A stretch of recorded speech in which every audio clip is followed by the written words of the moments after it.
Hi there, Richard at Orange Campers, and in this video we're going to look at the pros and the cons against the pop-top medium wheelbase Trouvaille and the high-top version. Now, as you well know, we use our vans. I've just been away recently, bank holiday weekend, up to Whitby in the high-top. 3 of us, me and 2 boys. Sonia's away enjoying herself, so I took the boys to Whitby, so I can let you know my experience, what we've had just in there. And then we were always in this one because sometimes, you know, when we got the boys, it's easier because it's a pop top. So let's start with the pop top now. So the vans are basically the same. Obviously, you know, if you've seen our videos before, the vans from the neck down are identical. They both share everything the same from here. The difference in this one is you've got 2 more full-size double beds upstairs, 2 adults or 2 kids, and that is a core difference. So if you need 4 people sleeping, then this really is the option what works best, and that's why we go away in this one. When we're going away for a few weeks in the summer, we're opting for the pop-top version purely because it makes it easier. And the tent as well, if it's in summer, full summer, the tent's a lot cooler because we can open it, get the zip out and really enjoy it for what it is.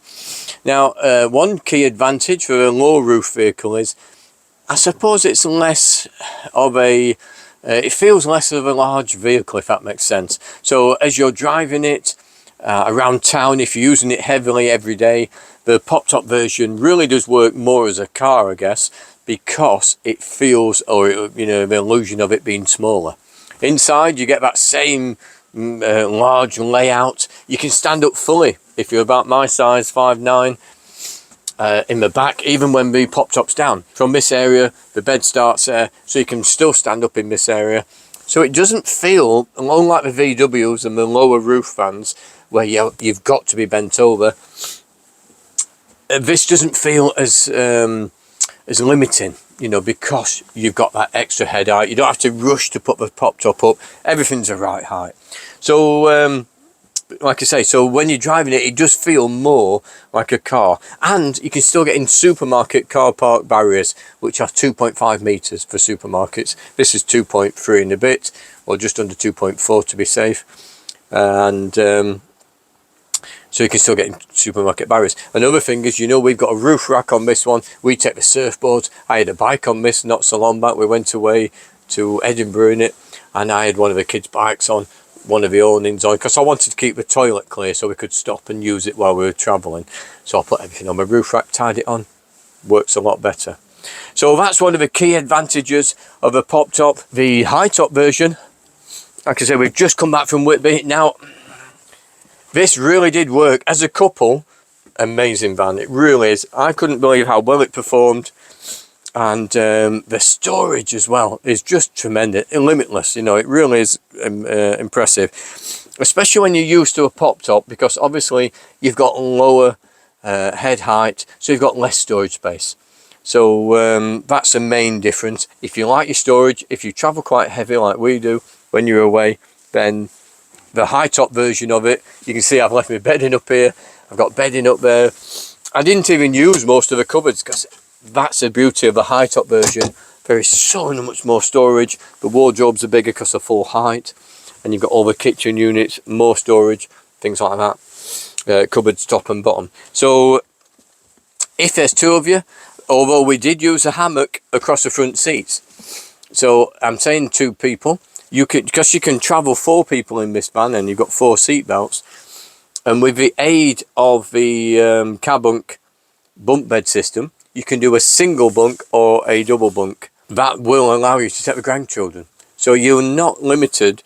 Just, you know, some people, they have to buy a van and think, oh, I might take the grandkids, and that alters their choice of vehicle. Whereas this vehicle, you can think of yourself, you can choose the van what suits you best. And then with the aid of something like the Cabbunk system, you can still take the grandchildren away and still have a nice time. Because sometimes you only take them quite rarely anyway, so that works really well.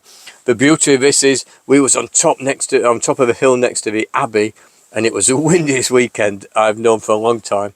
And the warmth and you know, the feeling of safety, I guess, in a high top is nicer.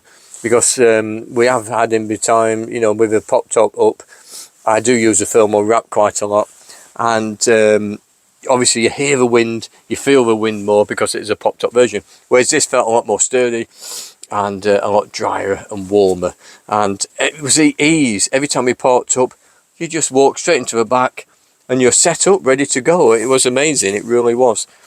The hot water was a nice feature this weekend.